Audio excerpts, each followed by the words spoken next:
பல்டி இந்த படம் எப்படி படத்தோட ஸ்டோரி அப்படின்னு பாத்தீங்கன்னா ஒரு 2 கேங் இருக்கு. சோ அந்த 2 கேங்குக்கு நடுவுல எல்லாமே வந்து ஒரு போட்டி. ஃபார் எக்ஸாம்பிள் பிசினஸ்ல யார் பெருசு, அதனால வர அடிதடி. கபடி போட்டியிலயும் வந்து இவங்க ஒரு டீம் வச்சிருக்காங்க, இன்னொரு கேங் இதுல யார் வின் பண்றா அப்படின்ற மாதிரி போட்டியும் வந்து இந்த 2 கேங் நடுவுல இருக்கு. சோ இதுல ஹீரோவோட டீம் வந்து செல்வராகவன் டீமுக்கு ஆப்போசிட்ல வந்து விளையாண்டுட்டு இருக்காங்க. பட் செல்வராகவன் நீங்க எவ்வளவு அமௌண்ட் அந்த டீம்ல வாங்கிட்டு இருக்கீங்களோ அதை விட ட்ரிபிள் மடங்கு தர்றேன், என் டீம்ல வந்து ஆடுங்க அப்படின்னு சொல்றாங்க.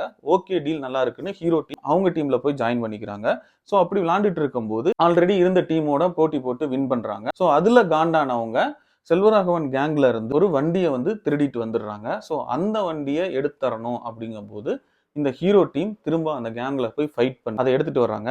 அதுக்கப்புறம் என்ன பிரச்சனை வருது, கேங்ல என்னென்ன நடக்குது, இவங்க கேங்குள்ள என்ன நடக்கு அப்படின்றது தான் மிச்ச படத்தோட கதை. இதுல first of all fight sequence ரொம்பவே சூப்பரா இருந்துச்சு. ஒரு ஃபைட் சீக்வன்ஸும் ரொம்பவே பிரமாதமா பண்ணியிருக்காங்க. அந்த ஃபைட்ல பண்ற ஸ்டண்ட் இதெல்லாமே ரொம்பவே நல்லா இருந்தது. ஒரு சில ஹார்ஸான சீன் வந்து அதுல இருக்கு. ஸோ அந்த சீன் வந்து ஹார்ஷா கொஞ்சம் மிரட்டுற மாதிரி நல்லாவே வந்து பண்ணியிருக்காங்க. சரி, படம் எப்படி இருக்கு? ஸோ ஓப்பனிங்ல இருந்து எண்டிங் வரைக்கும் ஒரே மாதிரி பேட்டர்ன்ல தான் படம் மூவ் ஆகும். எங்கேயுமே வந்து போர் அடிக்காது, அப்படியே நல்லா போயிட்டே இருக்கும். பட் என்னன்னா சில கன்ஃபியூஷன்ஸ் வந்து படத்துல வந்து இருக்கும். ஸோ 2 கேங்குக்கு நடுவில் புதுசா ஜீமா அப்படின்னு சொல்லி ஒரு கேரக்டர் வருது. அந்த கேரக்டர் எதுக்காக வருது, அது கடைசியில ஒரு விஷயம் பண்ணும், அது ஏன் பண்ணுது, அதனால என்ன பெனிஃபிட், இப்படின்ற சில விஷயங்கள் எல்லாமே கன்ஃபியூஷனா இருக்கும். அது ஏன் பர்டிகுலரா ஒரு பர்சனுக்கு மட்டும் அது பண்ணுது அப்படின்ற ஒரு விஷயமும் வந்து இந்த மாதிரியான சின்ன சின்ன கன்ஃபியூஷன்ஸ் உள்ள இருக்கும். படத்துல மெயினா ஒரு விஷயம் சொல்லணும் அப்படின்னு பாத்தீங்கன்னா செல்வராகவன் கேங்குக்கு ஆப்போசிட் கேங்ல ஒருத்தங்க இருப்பாங்க. அவங்க தான் வந்து கேங் லீடர். அந்த கேங் லீடரை பாக்குற நேரம் எல்லாம் பார்த்தா நமக்கு வந்து ஓரளவுக்கு என்ன இந்த கேரக்டர்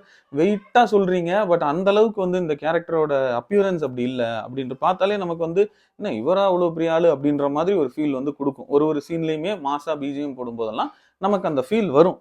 பட் அதை வந்து சார்ட் அவுட் பண்ற மாதிரி இன்டர்மிஷன்ல ஒரு ஃபைட் சீக்வன்ஸ் இருக்கும். ஸோ அதெல்லாம் வந்து இஸ் ஒர்த் ஃபார் இட் அப்படின்றத பெர்ஃபெக்டா அந்த இடத்துல வந்து நெயில் பண்ணியிருப்பாரு. அது எல்லாமே ரொம்பவே நல்லா இருந்தது. இதுல நெகட்டிவ் அப்படின்னு பாத்தீங்கன்னா சின்ன சின்ன அந்த மாதிரி புரியாத சில விஷயங்கள் எல்லாமே இருக்கும். அது போக இதுல வந்து பார்ட் 2க்கு ஒரு லீட் கொடுக்குறாங்க. பட் இது எதுக்காக ஒருத்தர் இந்த சைடு இன்னொருத்தர் அந்த சைடு 2 பேருமே ஒன்னா இருந்தவங்க ஆப்போசிட்டா மாறிடுவாங்க. ஆப்போசிட்டா மாறுற அளவுக்கு அங்க ஒண்ணுமே இல்லை. 2 பேரும் உட்கார்ந்து பேசினா முடிஞ்சிடும் இந்த பிரச்சனை. ஏன்னா 2 பேரும் எடுத்துக்கிட்ட பொசிஷன் வந்து பாத்தீங்கன்னா பவர்ஃபுல்லான பொசிஷன். பட் அதை எடுத்துக்கணும்ன்ற அவசியம் கிடையாது. 2 பேரும் உட்கார்ந்து பேசினாலே அந்த பிரச்சனை முடிஞ்சிடும். ஸோ இந்த மாதிரியான சின்ன சின்ன விஷயம் தானே தவிர மற்றபடி படம் சூப்பராகவே இருக்கு. சாந்தனு அவங்க ஆக்டிங்கும் ரொம்ப நல்லா இருந்தது. இந்த மாதிரியான ரிவ்யூஸ்க்கு நம்ம சேனலை சப்ஸ்கிரைப் பண்ணிக்கோங்க.